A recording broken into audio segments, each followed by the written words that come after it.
Hey, what's going on guys? Welcome back to another video. So today we're taking a look at some of the updates for the PlayStation Portal hack from the Flow. There's been quite a few updates along with a little bit of drama along the way. So we're just going to try and get up to speed on all of the new developments.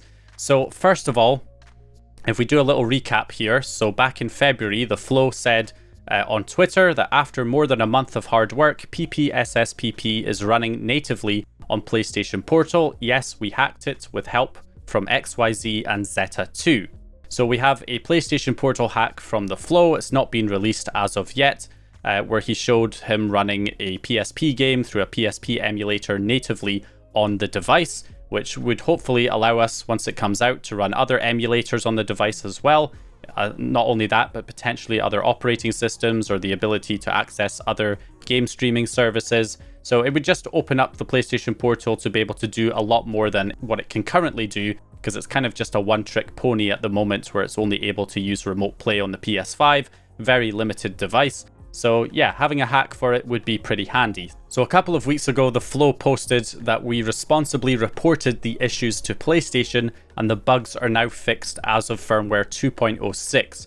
So if you want to be able to access the hack in the future, you'll need to be on firmware 2.05 or lower in order to be able to access it. If you've updated to 2.06 already, the hack has already been patched in your firmware, and therefore there's no point in actually continuing to worry about this, because it's not going to apply to you if you've already updated to 2.06. Now, unfortunately, this created quite a bit of a stir from a lot of the people that were following this. And I think a lot of it comes from people who are not necessarily familiar with the Flow's work and how he tends to handle disclosure of these vulnerabilities. You know, for the people that know from the PlayStation 4 and PlayStation 5 scene, we're used to the Flow reporting these vulnerabilities to Sony and then requesting disclosure so that they can be disclosed legally through the bug bounty program within, a few months or potentially a year or so in the worst cases after it's been reported to Sony, and then we can all access it at that point.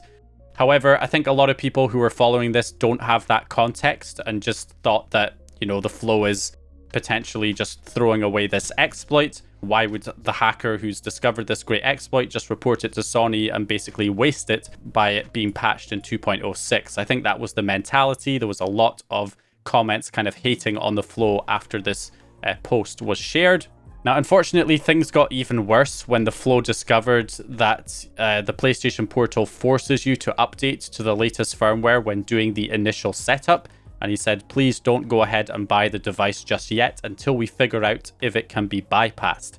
Obviously, the Flow did not realize that when he reported it to Sony. So with Sony patching it now, this has actually created quite a big issue, because of course, if you buy a brand new PlayStation Portal, even if it's not been updated to 2.06, because it's not gone through the initial setup sequence, you're kind of stuck, because even if you try and go through the initial setup sequence, it's going to force you to update to 2.06. And if you don't update to 2.06, you can't get through that initial setup to actually start using the device. So that is a serious problem, and there hasn't really been a workaround found yet. There is a workaround for just the normal update prompt, so that if you've already gone through the initial setup sequence, but you're getting prompted to update to 2.06 whenever you connect to the network, there is a way to bypass that so that you can keep using your PlayStation Portal on the older firmware until the hack releases. I'll be showing you guys in just a minute how you can actually set that up to get around that issue. But if you've not gone through the initial setup sequence right now, unfortunately, you're kind of shit out of luck so far. Maybe there'll be a way to bypass it discovered soon. It's probably just best at this point to just leave the PlayStation Portal off until a solution can be found. So anyway, this kicked up quite a bit of drama, of course. There's a lot of people that were very upset about this whole situation, about the Flow reporting it to Sony and having the exploit be nerfed in this way. Now, the Flow put out several replies saying it guarantees safe and legal disclosure to the public, which is a win-win for everyone. What approach would you have taken otherwise? He also went on a little bit of a rant saying, no idea why folks cry about disclosure. If we just released to the public, do you think Sony would just leave it unpatched? Reporting versus not reporting is only a few weeks of difference. He then says you all don't realize all the recent PS4/PS5 jailbreaks are only possible because I reported vulnerabilities. Eventually got to the point where he pretty much said, you know, maybe I should just keep everything private and not release any vulnerabilities like other people.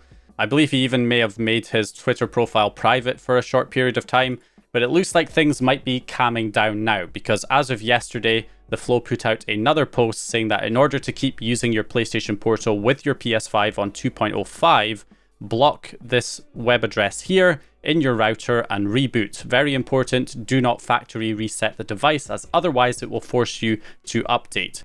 So again, there's still no kind of fix for the initial setup sequence right now. But what he is saying is that, you know, if you've already gone through the initial setup sequence and you just want to keep using your PlayStation Portal on 2.05 without updating it to the latest firmware, which would patch the hack, then you can just block this web address in your router.